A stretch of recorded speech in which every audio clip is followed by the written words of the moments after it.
ఓం శ్రీ గణేశాయ నమః. ఓం శ్రీ గురుభ్యో నమః. ఓం శ్రీ మహాగాయత్రీ మాత్రే నమః. శ్రీ మహాగాయత్రీ మాత యూట్యూబ్ ఛానల్కు శ్రోతలందరికీ సాదర స్వాగతం. ఆహ్వానించువారు కాశీవజ్ర సుబ్రహ్మణ్య శర్మ, నిడదవోలు. చక్రతీర్థం వృత్తాంతము ద్వితీయ భాగము. వరాలిస్తానంటాడు, కోరికలు కోరుకోమంటాడు. భక్తుడు నిస్సంగుడు, నిర్మోహితుడు, నిర్మలుడు అయ్యాడా లేక కర్మబంధాలకే కట్టుబడతాడా అని పరీక్షిస్తాడు భగవంతుడు. భక్తుడు కోర్కెల వలలో చిక్కుకుంటే కోరిన వరమేదో ప్రసాదించి మాయమైపోతాడు. ఇక ఆ జీవి జననమరణ చక్రంలో ఇరుక్కుని మరెన్నో జన్మలు కొట్టుబెట్టాడుతాడు. అలా కాక భగవంతుడి వరాలకు ప్రలోభపడకుండా దృఢంగా భగవత్ సాన్నిధ్యాన్ని మాత్రమే కోరుకుంటే ఆ దృఢభక్తికి మెచ్చి తక్షణం భక్తుడికి మోక్షం ప్రసాదిస్తాడు, తనలో లీనం చేసుకుంటాడు. గౌరముఖుడికి ఇలాంటి పరీక్షే పెట్టాడు శ్రీ మహావిష్ణువు. దానిని గ్రహించకుండా భగవంతుడినే ప్రత్యక్షం చేసుకోగలిగిన గొప్ప తపస్శాలిని అన్న అహం ఆవహించిన గౌరముఖుడు, ఏమిటి ఆలస్యం ప్రభు అన్నాడు విసుక్కుంటూ. ఆలస్యం కాదు భక్త, నీ చింతకి తగిన బహుమానం నీ గొప్పతనానికి తగినట్లుండాలి కదా అని శ్రీమన్నారాయణుడు, ఇదిగో నీ చింతలు తీర్చగల చింతామణి అన్నాడు. మరుక్షణం నారాయణుడి అభయహస్తంలో చింతామణి అవతరించి అపూర్వ కాంతులతో ప్రకాశించసాగింది. ఆ చింతామణి కాంతి ప్రభలను దర్శించిన గౌరముఖుడి వదనం గర్వంతో నిండిపోయింది. నారాయణుడు ఆ చింతామణిని గౌరముఖుడికి ప్రసాదించి, గౌరముఖ, క్షీరసాగర మధనంలో నుంచి అవతరించిన ఈ చింతామణి అద్భుత శక్తులు కలిగిన మణిరాజము. దీనిని ఎవరు అధీనంలో ఉంచుకుంటారో వారి సమస్త చింతలను పాపగల శక్తి సమర్థతలు ఈ మణిరాజమునకు ఉన్నాయి. దీనిని నా బహుమతిగా స్వీకరించి నీ ఆశ్రమ ధర్మమును నిరాటంకంగా నిర్వర్తించుకో అని అనుగ్రహించాడు. మహాప్రసాదం అంటూ గౌరముఖుడు చింతామణిని కన్నులకద్దుకొని, ప్రభూ, నేనేది కోరినా ఈ చింతామణి ప్రసాదిస్తుంది కదూ అని ప్రశ్నించాడు. ఆహా, మహావిష్ణువు మందహాసం చేసి, చింతలు తీర్చగల రత్నము కాబట్టే దీనిని చింతామణి అన్నారు. నీ ఆశ్రమ ధర్మ నిర్వహణలో ఏర్పడే నీ చింతలన్నింటినీ ఈ మణి తీర్చగలదు. నీ అతిథి అభ్యాగత సత్కారములకు, ఆశ్రమ రక్షణకు ఈ చింతామణి నీకు ఉపకరించగలదు.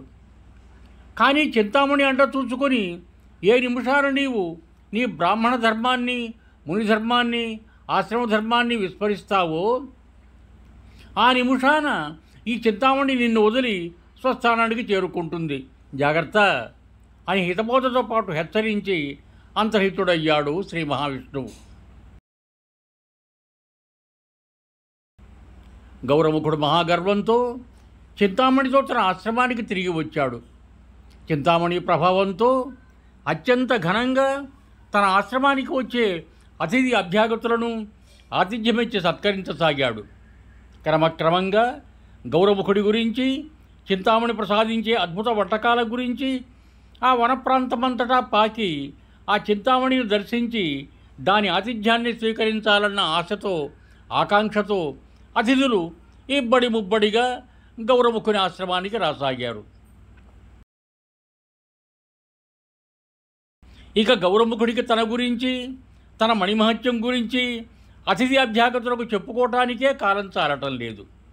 అతిథుల పొగడ్తలు విని మైమరుస్తూ వారికి తన గొప్పదనాన్ని చాటుకుంటూ ఆ వనసీమలోని మహర్షులతో తనని పోల్చుకొని తన ఆధిక్యాన్ని ప్రదర్శించుకోవటంతో కాలం వెళ్ళబుచ్చుతున్న గౌరముఖునికి భగవద్ధ్యానానికి కానీ, తపస్సు చేసుకోవటానికి కానీ ఒక్క క్షణం కూడా తీరిక దొరకటం లేదు.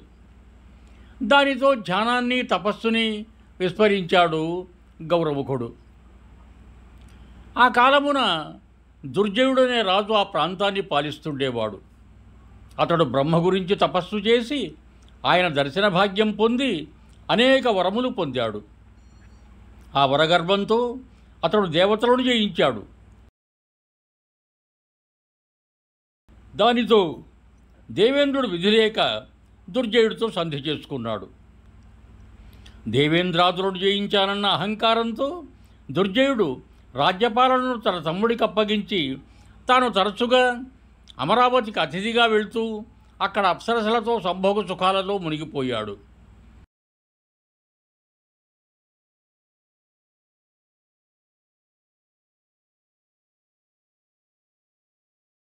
ఇలా తరచుగా వచ్చిపోయే ఈ అతిథిని ఎలా వదిలించుకోవాలో అర్థం కాక ఒకనాడు దేవేంద్రుడు సత్యలోకానికి వెళ్ళి బ్రహ్మదేవునికి మొరపెట్టుకున్నాడు.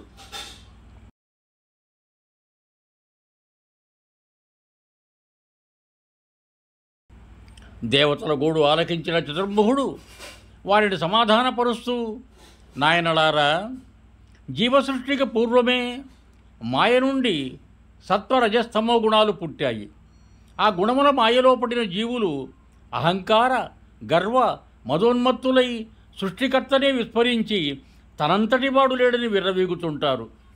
కానీ త్రిమూర్తులమైన మా బ్రహ్మ విష్ణువు మహేశ్వరుడు కానీ, మా అనుగ్రహం చేత జన్మించిన దేవతలైన మీరు కానీ ఏ భక్తునికి ఎలాంటి అమోఘ వరములు ఇచ్చినప్పటికీ ఒక్క విషయం మరువరాదు. పుట్టిన జీవి గిట్టక తప్పదు. త్రిమూర్తులమైన మేము కూడా మహాప్రళయకాలమునందు ఆ పరమేశ్వరుడిలో ఐక్యమైపోతాము. ఇదే సృష్టి ధర్మము.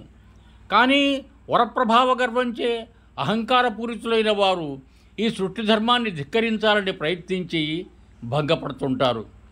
అలాంటి వారిలో ఈ దుర్జయుడు కూడా ఒకడు. ఇతని పూర్వజన్మ కర్మపుంజ ఫలం వల్ల ఈ జన్మలో రాజయ్యాడు. తపస్సు చేసి నా దర్శనం పొందాడు, వరాలు పొందాడు. తనకి నేనిచ్చిన వరాలను సత్కర్మాచరణకు పరోపకారానికి ఉపయోగించి ఉంటే అతను ముమ్మాటికి ఇంద్రపదవికి అర్హుడయ్యేవాడు. కానీ బుద్ధి కర్మానుసారిణి. పేరుకు తగినట్టు ఆ దుర్జయుడు దుష్టబుద్ధి గలవాడయ్యాడు. అతడి పుణ్యఫలం పూర్తి కావచ్చింది. త్వరలో మీకు దుర్జయుని పీడ వదులుతుంది, నిశ్చింతగా ఉండండి అని అభయమిచ్చాడు. దేవేంద్రాదులు స్థిమిత మనస్కులై బ్రహ్మదేవునికి మరలా ప్రణామాలు సమర్పించుకొని అమరావతికి చేరుకున్నాడు.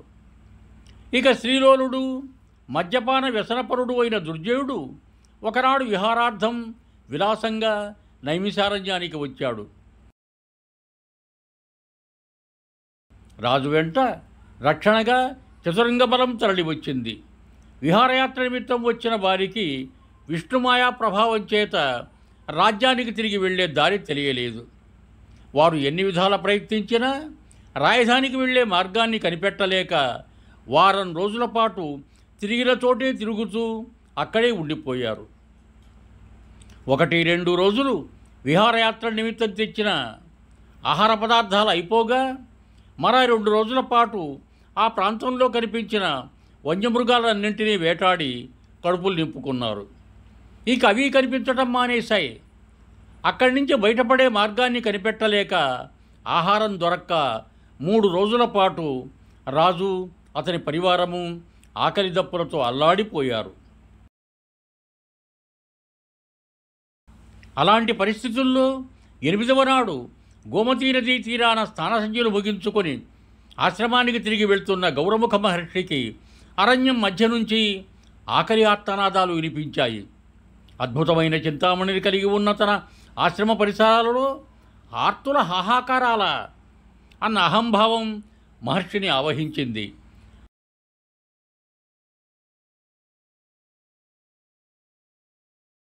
అతను ఆ దీలాలాపనలను ఆలకిస్తూ ఆ శబ్దాలను అనుసరిస్తూ వెళ్ళి రాజుని ఆయన సైన్యాన్ని చూశాడు. వాళ్ళ ముఖాలు చూడగానే వాళ్ళెలా అల్లాడిపోతున్నారో మహర్షికి అర్థమైంది. అప్పుడు ఆయనకు ఒక ఆలోచన వచ్చింది. సశేషం యువం భూయాత్ సర్వే జనా సుఖినో భవంతు. ధన్యవాదములు. మీకు నా ఈ వీడియో నచ్చినట్టయితే దయచేసి ఒక లైక్ కొట్టి మీ బంధుమిత్రులకు కూడా నా ఈ వీడియోను షేర్ చేయగలరు. అదేవిధంగా నా ఛానల్ను కూడా సబ్స్క్రైబ్ చేయ ప్రార్థన. మరొక్క మారు ధన్యవాదములతో భవదీయుడు కాశీవజ్ర సుబ్రహ్మణ్య శర్మ, నిడదవోలు, తూర్పుగోదావరి జిల్లా.